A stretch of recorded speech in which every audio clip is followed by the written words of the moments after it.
The next one, x square plus 5x plus 7 by x minus 3 whole cube. We have to resolve this fraction into partial fractions. Then we partial fractions ga split chesukovali. So denominator observe cheste idu oka linear factor x minus 3 ante x power 1. So x power 1 ante linear factor plus repeated. Okay. So denominator lo idu okkati maatrame undi.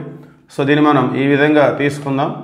Put x minus 3 is equal to some t or y edo okati.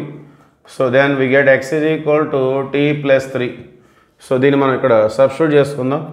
X square means t plus 3 whole square plus 5 into x means t plus 3 plus 7 by x minus 3 means t దానికి power 3 ఉంది.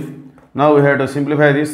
T plus 3 whole square means t square plus 9 plus 60 plus 5 into t, 5t plus 15, 5 3 ja plus 7 by t cube. Okay.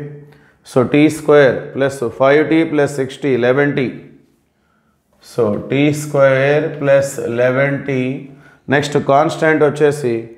So 15 plus 7, 22. 22 plus 9, 31 by t cube. So ఇప్పుడు మనం split చేసుకుందాం.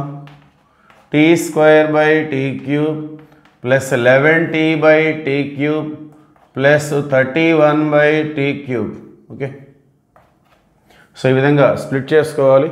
So t square by t cube అంటే 1 by t we get plus 11t by t cube means 11 by t square we get, and this one is as t is 31 by t cube. Okay. So t square cancel అయితే t ఉంటుంది, ఒక t cancel అయితే t square ఉంటుంది. Now we substitute the value of t, that means x minus 3.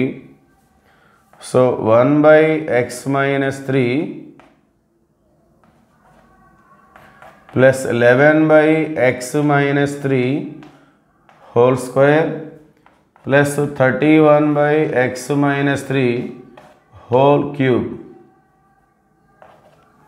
Okay, finally this is the partial fractions. These are the partial fractions. Okay, thank you.